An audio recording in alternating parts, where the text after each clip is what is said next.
Había una ciudad en el mundo antiguo donde la palabra moral era un chiste, no una metáfora, un chiste.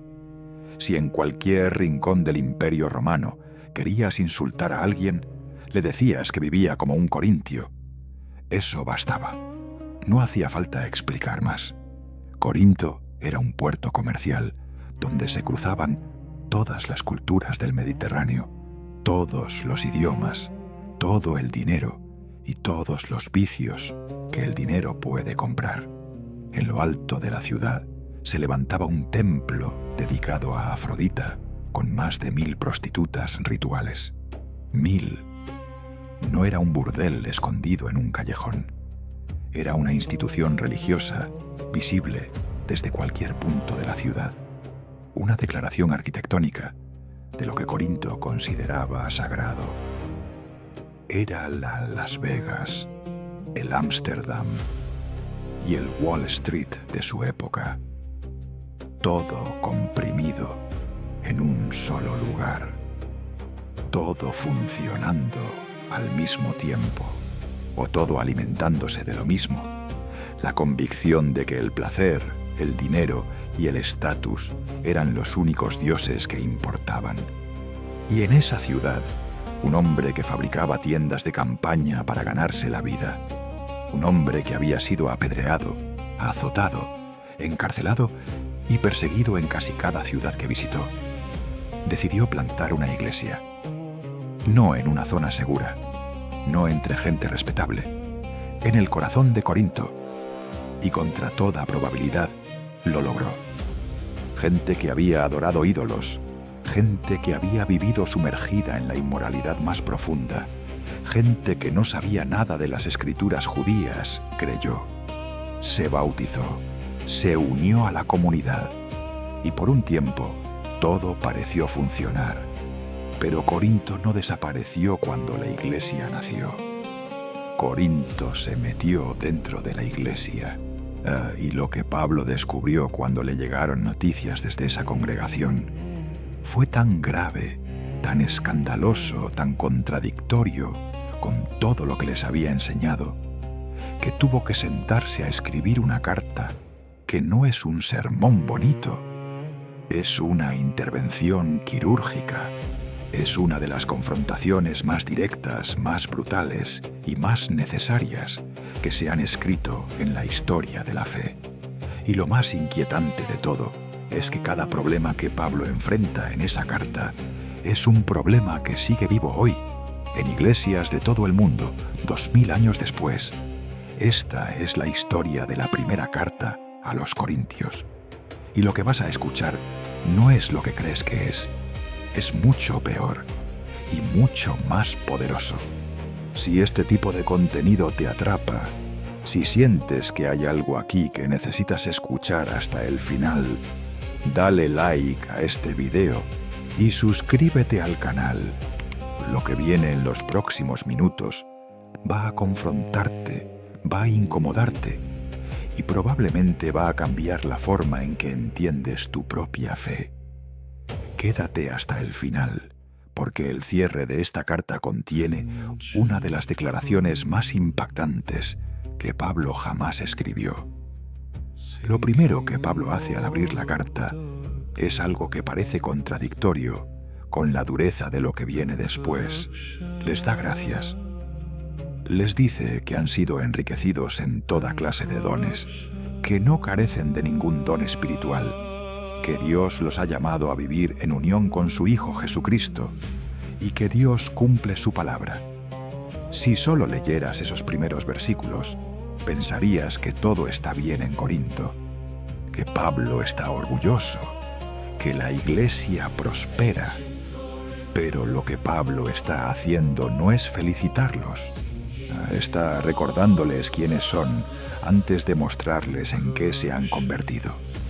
Es la misma técnica que usa un padre cuando le dice a su hijo: «Yo sé que eres mejor que esto», porque lo que viene inmediatamente después es un golpe.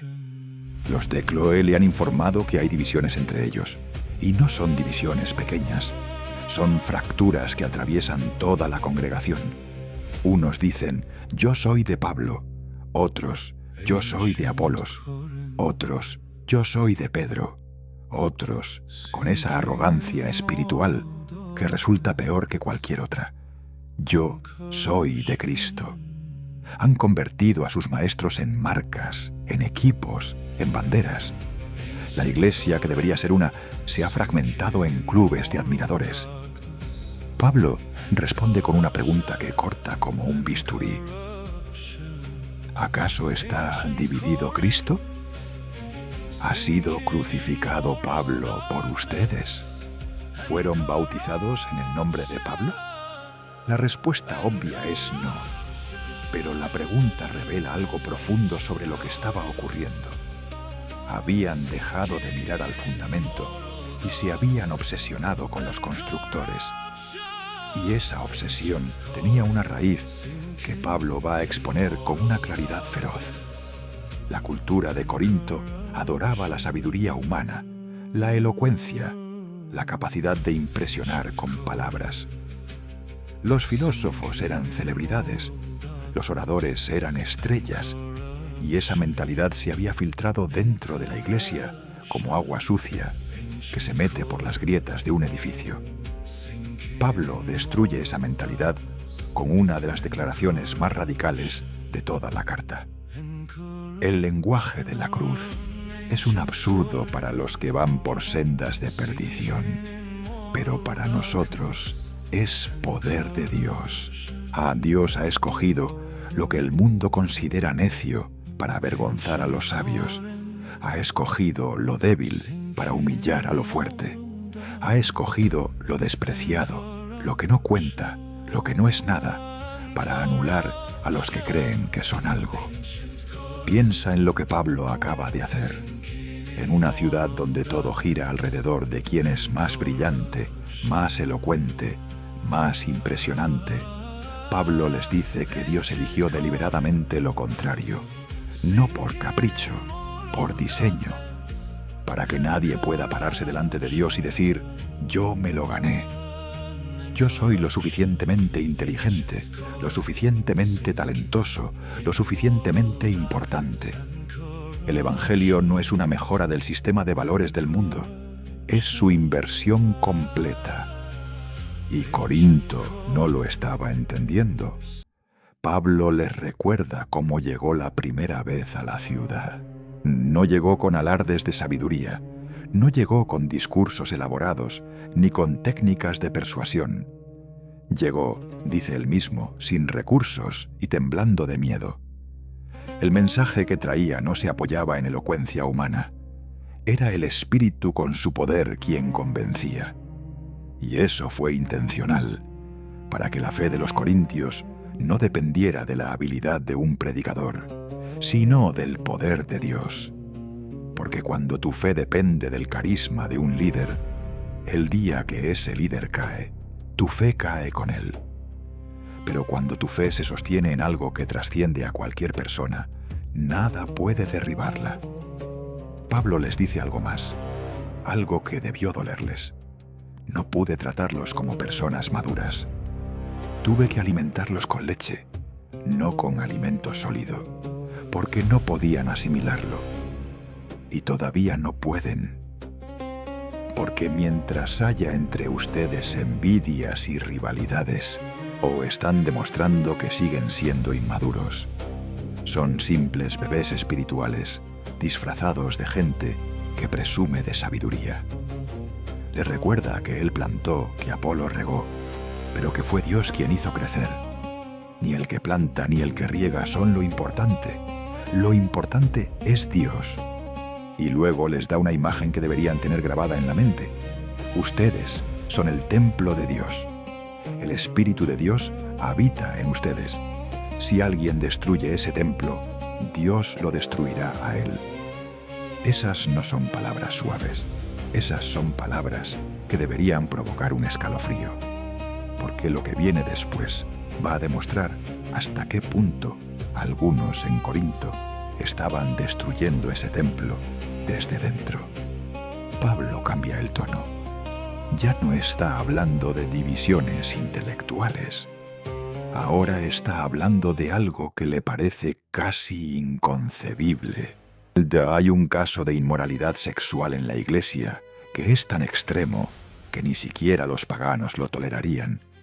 Un hombre está viviendo con su madrastra como si fuera su esposa. Y la Iglesia no ha hecho nada al respecto. No lo han confrontado, no lo han disciplinado. Están, dice Pablo, tan orgullosos de su supuesta tolerancia que no se dan cuenta de que están tolerando algo que los está pudriendo desde dentro. La metáfora que Pablo usa es brutal en su sencillez. Un poco de levadura hace fermentar toda la masa. El pecado que se ignora no se queda contenido, se expande, se normaliza, contamina todo lo que toca. Y Pablo toma una decisión que suena extrema, pero que entiende como necesaria. Ese hombre debe ser apartado de la comunidad. No para destruirlo, sino para que la consecuencia de su separación lo lleve al arrepentimiento. Es una cirugía dolorosa con un objetivo restaurador. Pero Pablo deja claro algo crucial. No está hablando de juzgar a la gente de afuera. A los que están fuera de la Iglesia, Dios los juzgará. Pero a los que están dentro, a los que se llaman hermanos y viven en abierta contradicción con lo que dicen creer, esos sí deben ser confrontados. La Iglesia no es un club donde todo vale mientras pagues tu cuota. Es una comunidad que tiene estándares, no para excluir, sino para proteger la integridad de lo que son. Y el problema no se detiene ahí. Hay creyentes demandando a otros creyentes en tribunales paganos. Hermano contra hermano, ventilando sus disputas frente a jueces que no conocen a Dios. Pablo está estupefacto. Les dice: si ustedes van a juzgar al mundo, si van a juzgar hasta ángeles, ¿no son capaces de resolver un pleito entre ustedes? ¿No hay ni siquiera uno entre ustedes con la sabiduría suficiente para mediar? Es una vergüenza. Y luego les dice algo que debió caer como un balde de agua helada. Ya el hecho de que tengan pleitos entre ustedes es una derrota. ¿Por qué no soportan mejor la injusticia? ¿Por qué no se dejan más bien estafar? Pero no, son ustedes mismos los que cometen injusticia y lo hacen contra sus propios hermanos. Les recuerda lo que eran antes de conocer a Cristo: lujuriosos, idólatras, adúlteros, ladrones, avaros, borrachos, difamadores, estafadores.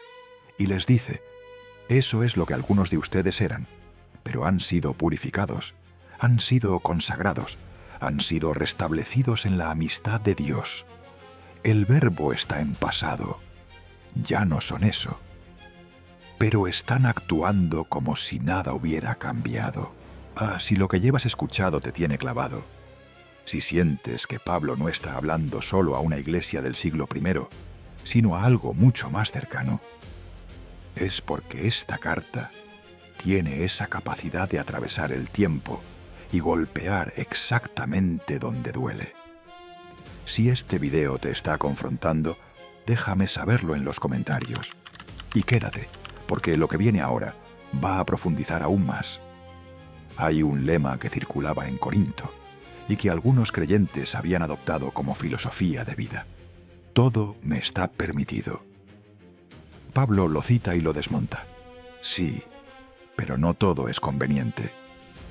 Y aunque todo te esté permitido, no debes dejar que nada te esclavice. La libertad cristiana no es la libertad de hacer lo que quieras sin consecuencias. Es la libertad de no estar atado a nada que te destruya. Y hay una diferencia abismal entre las dos cosas. Y algunos en Corinto habían llevado esta lógica de todo está permitido al terreno sexual. Pablo les responde con una de las afirmaciones más contundentes de toda la carta. El cuerpo no es para la inmoralidad, sino para el Señor. ¿No saben que sus cuerpos son miembros de Cristo? ¿No saben que su cuerpo es templo del Espíritu Santo? Ustedes ya no se pertenecen a sí mismos. Fueron comprados a un precio altísimo. Glorifiquen a Dios con su cuerpo. En una ciudad donde la separación entre lo físico y lo espiritual era doctrina corriente, donde la gente creía que el alma era lo que importaba y el cuerpo podía hacer lo que quisiera, sin consecuencias espirituales, Pablo destruye esa idea por completo. No con moralismo, sino con teología. Tu cuerpo fue comprado, tiene dueño, y lo que le pasa a tu cuerpo le importa al Dios que lo hizo y que va a resucitarlo. Eso no es una regla religiosa para amargarte la vida. Es una declaración sobre el valor que Dios le asigna a lo que eres, completo, no solo a la parte de ti que se siente espiritual cuando cierras los ojos a orar. Pablo aborda después las preguntas que los propios corintios le habían enviado por escrito sobre el matrimonio, sobre los solteros, sobre los divorciados, sobre los que están casados con no creyentes. Y lo que llama la atención no es la rigidez de sus respuestas, sino la flexibilidad pastoral con la que las da. Distingue con cuidado entre lo que es mandato del Señor y lo que es su propio consejo. Les dice a los casados que no se separen, pero si alguien ya se separó, que no se vuelva a casar o que se reconcilie. Tal les dice que si un cónyuge no creyente quiere irse, que se vaya, porque Dios los ha llamado a vivir en paz. Les dice a los solteros que es bueno quedarse como están, pero que si se casan, no pecan. Y les da una razón que no tiene nada que ver con la moralidad doméstica. El tiempo se acaba. El orden de este mundo está pasando. Todo lo que hacemos debe leerse a la luz de la eternidad, no solo de la comodidad del presente. Después viene un tema que parece menor, pero que revela uno de los principios más importantes de toda la carta: la carne sacrificada a los ídolos. En Corinto, la carne que se vendía en el mercado venía frecuentemente de animales que habían sido ofrecidos en sacrificio en los templos paganos. Algunos creyentes decían: los ídolos no existen, así que la carne no tiene nada de malo, puedo comerla sin problema. Y técnicamente tenían razón. Pablo les concede el punto. Sabemos que los ídolos no significan nada y que solo hay un Dios. Pero entonces introduce un principio que va a definir cómo funciona el amor dentro de una comunidad. El conocimiento envanece, solo el amor edifica. Tú puedes tener razón teológica y estar completamente equivocado en tu actitud. Porque hay hermanos cuya conciencia es débil, que todavía asocian esa carne con la idolatría, y si te ven a ti, que te consideras fuerte y bien informado, comiendo en el templo de un ídolo, su conciencia se daña. Y así, por tu supuesta sabiduría, destruyes a un hermano por quien Cristo murió. La conclusión de Pablo es radical. Si comer un alimento va a ser ocasión de tropiezo para mi hermano, jamás lo comeré. No porque sea pecado comerlo, sino porque mi libertad no vale más que la salvación de otro. La libertad cristiana no es un derecho individual que ejerzo sin importarme quién cae a mi alrededor. Es un privilegio que administro con responsabilidad, mirando siempre al que tengo al lado. Y entonces Pablo hace algo extraordinario. Se pone a sí mismo como ejemplo. Les dice: yo soy libre, soy apóstol, he visto al Señor resucitado, tengo derecho a que la Iglesia me sostenga económicamente, tengo derecho a casarme, tengo derecho a dejar de trabajar con mis manos, pero no he usado ninguno de esos derechos. ¿Por qué? Porque prefiero soportar cualquier cosa antes que poner un obstáculo al Evangelio. Con los judíos me hago judío, con los que están sin ley me hago como si estuviera sin ley. Con los débiles me hago débil, me hago todo para todos, o para salvar a algunos cueste lo que cueste. Y usa una imagen deportiva que los corintios, amantes de los juegos sísmicos que se celebraban en su ciudad, entenderían perfectamente. En una carrera, todos corren, pero solo uno gana el premio. Corran como para ganar. Los atletas se privan de todo para conseguir una corona que se marchita. Nosotros corremos por una corona que no se marchita jamás. Yo golpeo mi cuerpo y lo someto a disciplina, porque yo, que he predicado a otros, no quiero quedar descalificado. Pablo no se excluye del peligro. No se presenta como alguien que ya llegó. Se presenta como alguien que sigue corriendo, que sigue luchando, que sabe que la carrera no termina hasta que termina. Les recuerda la historia de Israel en el desierto como advertencia. Todos fueron bautizados en Moisés. Todos comieron el mismo alimento espiritual. Todos bebieron de la misma roca espiritual. Y a pesar de todo, la mayoría no agradó a Dios y fueron destruidos. Tener acceso a la gracia no garantiza nada si vives como si esa gracia no existiera. Si alguno piensa que está firme, que tenga cuidado de no caer. Y entonces desliza una promesa que se ha convertido en ancla para millones de personas a lo largo de los siglos. Dios es fiel. No permitirá que sean puestos a prueba más allá de lo que puedan soportar. Junto con la prueba, les dará la manera de superarla. Esa frase no es un cliché de tarjeta de felicitación. Es una promesa de combate. Dios no promete que no habrá fuego. Promete que en medio del fuego habrá una salida. Lo que sigue es una de las confrontaciones más dolorosas de toda la carta. Y tiene que ver con algo que debería ser lo más sagrado de la vida comunitaria: la cena del Señor. Pablo les dice que lo que están haciendo cuando se reúnen no es la cena del Señor, es su propia cena, porque cada uno come lo que ha traído sin esperar a los demás. Los ricos llegan primero, se llenan, se emborrachan. Los pobres, los esclavos, los que llegan después del trabajo, encuentran las mesas vacías. Y todo esto ocurre mientras dicen estar celebrando la muerte y resurrección de Cristo. Pablo les transmite algo que dice haber recibido directamente del Señor. La noche en que fue entregado, Jesús tomó pan, dio gracias, lo partió y dijo: «Esto es mi cuerpo, que se entrega por ustedes. Hagan esto en memoria de mí». Después de cenar, tomó la copa y dijo: «Esta copa es la nueva alianza sellada con mi sangre. Cada vez que beban de ella, o háganlo en memoria de mí.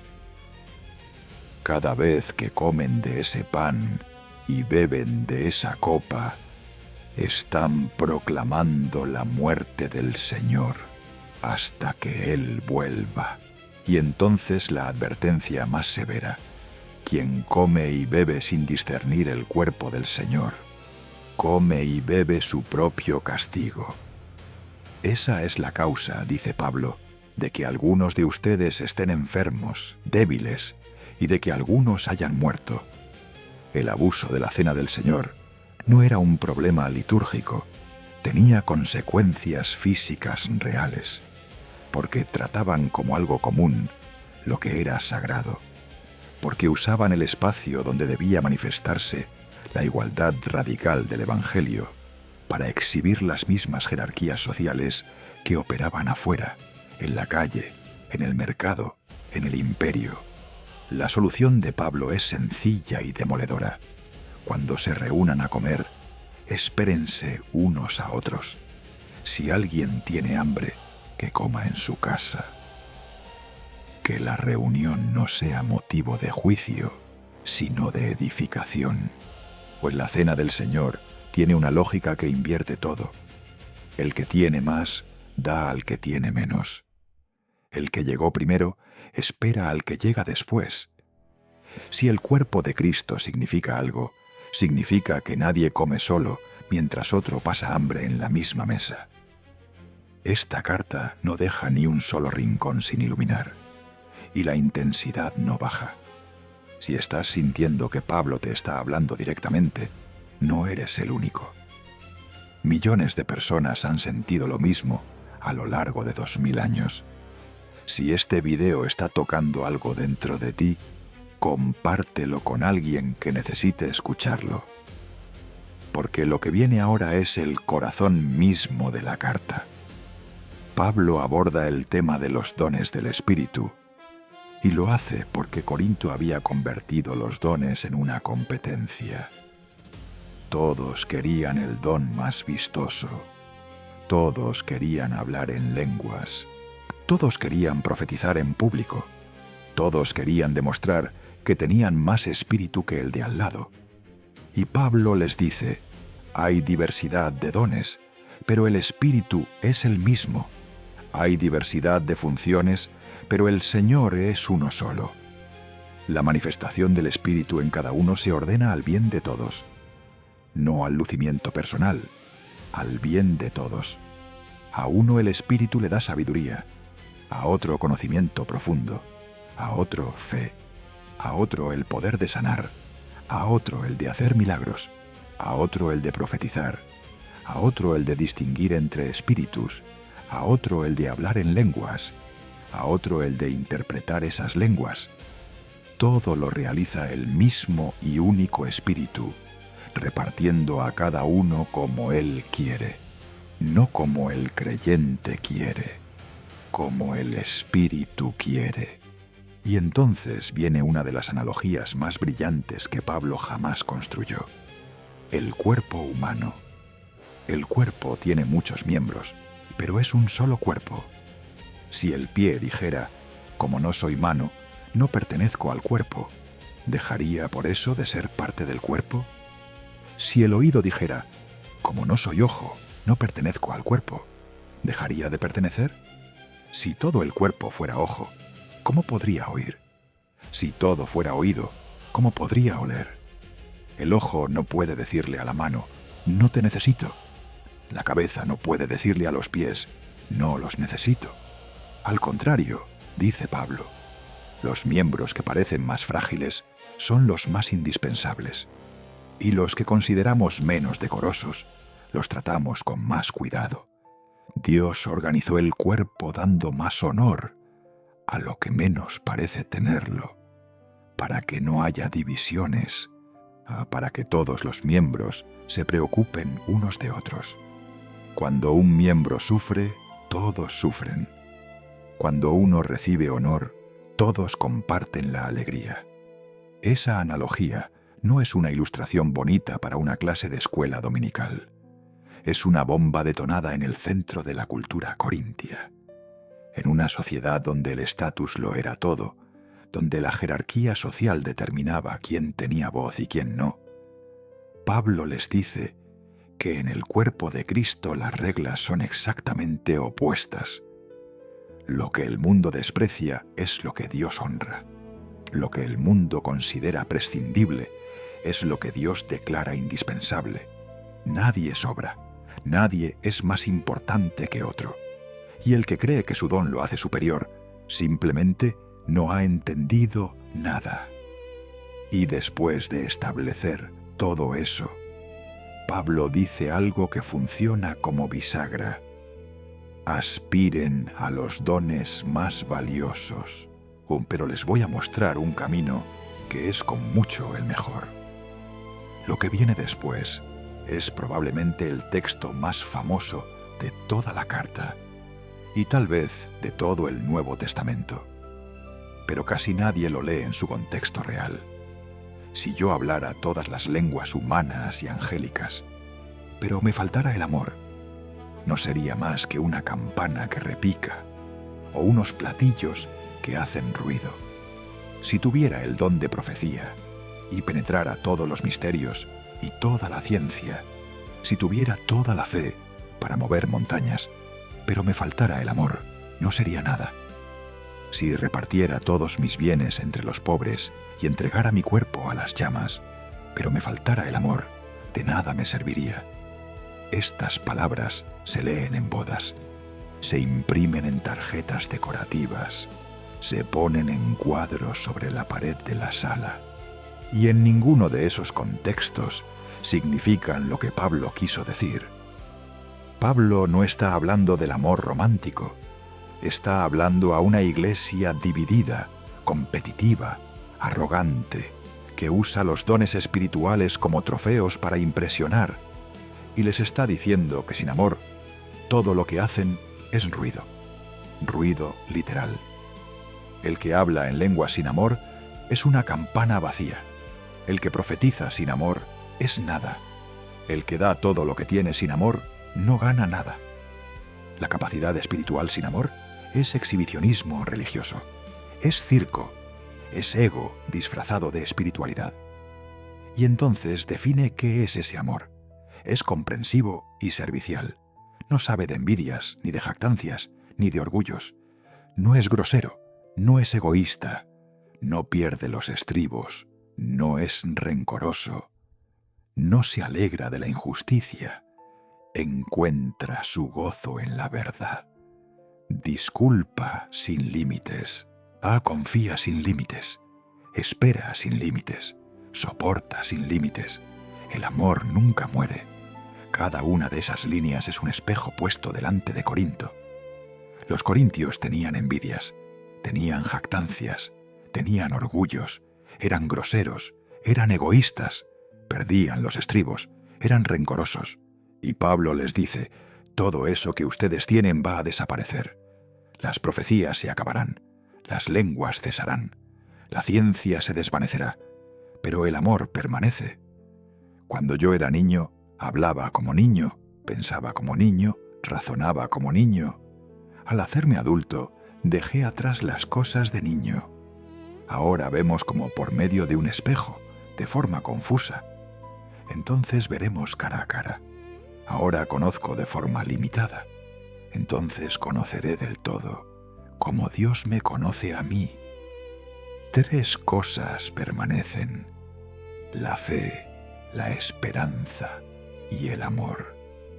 Pero la más grande de todas es el amor. Ese capítulo no es un poema, es un diagnóstico y una prescripción. El diagnóstico: les falta amor.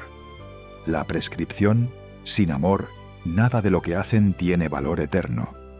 Y Pablo lo coloca exactamente en medio de la discusión sobre los dones espirituales, no por accidente, sino por diseño. Porque el problema de Corinto no era que tuvieran pocos dones, era que tenían muchos dones y ningún amor. Y los dones sin amor destruyen en lugar de edificar. Pablo dedica después un extenso tramo a poner orden en las reuniones. El caos era real. Todos querían hablar al mismo tiempo. Todos querían demostrar su don. Las asambleas se habían convertido en una competencia de quién producía más impacto. Y Pablo les da una regla que suena casi insultante en su simplicidad. Si alguien habla en lenguas, que sean 2 o 3, y por turno, y que alguien interprete. Si no hay intérprete, que guarde silencio. Si alguien profetiza, que hablen 2 o 3, y los demás evalúen. Si otro recibe una revelación mientras alguien está hablando, que el primero se calle. Y luego la frase que define todo el enfoque. Dios no es Dios de desorden, sino de paz. Esa frase carga un peso inmenso, porque en una cultura que admiraba el exceso, la expresividad sin límite, la demostración pública de poder, Pablo dice que el Espíritu Santo no necesita caos para manifestarse. La señal de que el Espíritu está en una reunión no es el volumen ni la cantidad de manifestaciones, es que los que entran sin creer puedan ser alcanzados por la verdad. es que los que ya creen salgan más edificados que cuando llegaron. La forma en que una iglesia se reúne no es un detalle secundario. Es una declaración sobre qué Dios sirve y cómo ese Dios opera. Y entonces llega el tramo final de la carta. Y es aquí donde Pablo despliega lo que podría ser el argumento teológico más importante de toda su vida. Porque había gente en Corinto que estaba diciendo que no hay resurrección de los muertos. Y si eso es cierto, dice Pablo, entonces todo lo que creemos se derrumba. Primero, les recuerda el Evangelio en su forma más concentrada. Cristo murió por nuestros pecados conforme a las Escrituras. Fue sepultado, resucitó al tercer día conforme a las Escrituras. Se apareció a Pedro, después a los 12, después a más de 500 hermanos a la vez, la mayoría de los cuales todavía vivía cuando Pablo escribió esto. Después a Santiago, después a todos los apóstoles, y finalmente, como a un hijo nacido fuera de tiempo, mas se apareció a Pablo mismo. Pablo se describe como el más pequeño de los apóstoles, indigno del título, porque persiguió a la iglesia de Dios. Pero la gracia de Dios lo hizo lo que es, y esa gracia no fue en vano, porque Pablo se afanó más que todos los demás, aunque inmediatamente se corrige. No yo, sino la gracia de Dios que actúa en mí. Y entonces lanza el argumento central. Si se proclama que Cristo resucitó, ¿cómo es que algunos de ustedes dicen que no hay resurrección? Si los muertos no resucitan, tampoco Cristo resucitó. Y si Cristo no resucitó, nuestra predicación no tiene sentido, y la fe de ustedes tampoco. Somos falsos testigos de Dios. Siguen hundidos en sus pecados. Los que murieron creyendo en Cristo se perdieron para siempre. Y si todo lo que esperamos de Cristo se limita a esta vida, somos las personas más dignas de lástima de todo el mundo. Pero no, Cristo ha resucitado, y su resurrección es el anticipo, la garantía, la primera muestra de lo que viene para todos los que creen. Por un hombre vino la muerte, por un hombre viene la resurrección. En Adán todos mueren, en Cristo todos serán vivificados, cada uno en su orden. Cristo primero, como anticipo, después los que pertenecen a Él cuando vuelva. Y entonces vendrá el final, cuando Cristo destruya toda autoridad enemiga y entregue el reino al Padre. El último enemigo que será destruido es la muerte. Alguien preguntará, ¿con qué cuerpo resucitarán los muertos? Pablo responde con una imagen que cualquier agricultor entendería. Cuando siembras una semilla, lo que siembras no es la planta que va a brotar. Es un grano desnudo que tiene que morir para que surja algo nuevo. Se siembra algo corruptible, resucita incorruptible. Se siembra algo débil, resucita poderoso. Se siembra un cuerpo natural, resucita un cuerpo espiritual. Y entonces revela lo que él mismo llama un misterio. No todos moriremos, pero todos seremos transformados. En un instante, en un abrir y cerrar de ojos, al sonar la trompeta final, los muertos resucitarán incorruptibles y nosotros seremos transformados. Porque es necesario que lo corruptible se vista de incorruptibilidad y que lo mortal se vista de inmortalidad. Y cuando eso suceda, se cumplirá lo que dice la Escritura. La muerte ha sido devorada por la victoria. ¿Dónde está, muerte, tu victoria? ¿Dónde está, muerte, tu aguijón? El aguijón de la muerte es el pecado, pero gracias a Dios, que nos da la victoria por medio de nuestro Señor Jesucristo. Esas palabras no son poesía abstracta, son un grito de guerra contra el terror más profundo del ser humano. La muerte, que todo lo domina, que todo lo arrebata, que pone punto final a todo sueño y a toda ambición, ha sido vencida. No será vencida algún día. Ya fue vencida. En Cristo ya perdió. Y lo que queda es esperar el momento en que esa victoria se haga visible para todos. Pablo cierra con una frase que parece sencilla, pero que contiene el peso de toda la carta. Por tanto, hermanos míos queridos, manténganse firmes y constantes. Destáquense siempre en la obra del Señor, sabiendo que su trabajo en el Señor no es en vano. En una ciudad que medía todo por resultados visibles, por éxito cuantificable, por impacto inmediato, a Pablo les dice que lo que construyen en fidelidad tiene peso eterno, aunque el mundo no lo registre. Los últimos párrafos son instrucciones prácticas. Organiza la colecta para los cristianos de Judea. Anuncia sus planes de viaje. Recomienda a Timoteo. Saluda a Áquila y Priscila. Pide que se saluden con un beso fraterno. Y firma de su puño y letra con una advertencia final que combina la severidad con la ternura de una forma que solo Pablo podía lograr. Quien no ame al Señor, sea maldito. Ven, Señor nuestro, que la gracia de Jesús el Señor los acompañe. El amor que les tengo en Cristo Jesús quede con todos ustedes. La carta termina, pero su eco no, porque todo lo que Pablo confrontó en Corinto sigue vivo. Las divisiones por líderes favoritos siguen vivas. La inmoralidad tolerada dentro de las iglesias sigue viva. Los pleitos entre hermanos siguen vivos. La competencia por los dones más llamativos sigue viva. La cena del Señor convertida en ritual vacío, donde los pobres quedan de lado, sigue viva. La negación práctica de la resurrección, vivir como si esta vida fuera todo lo que hay, sigue viva. Corinto no era un caso aislado, era un espejo, y lo sigue siendo.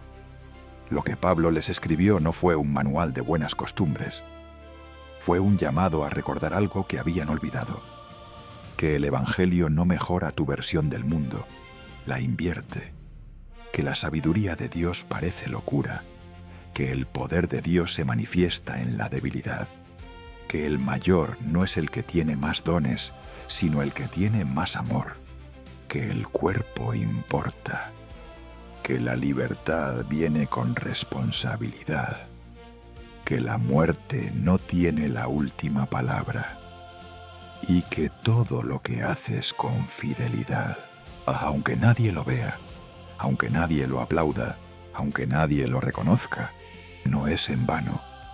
No es en vano. Esas 3 palabras fueron la promesa más contracultural que Pablo podía ofrecer a una ciudad obsesionada con lo visible, lo inmediato y lo impresionante. Y son la misma promesa que se extiende hoy hacia cualquiera que esté escuchando esto y se pregunte si lo que está construyendo en su fe tiene algún sentido. Lo tiene, aunque no lo veas todavía. Si esta carta te habló, si algo de lo que escuchaste te confrontó, te incomodó o te dio esperanza, no te lo guardes. Comparte este video con alguien que necesite escucharlo. Suscríbete al canal, deja tu comentario, porque el mismo mensaje que transformó a Corinto la primera vez sigue teniendo el mismo poder hoy.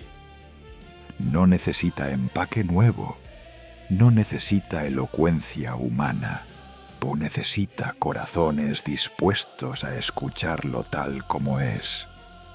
Incómodo, radical, hermoso y absolutamente verdadero. La gracia de Jesús el Señor quede contigo.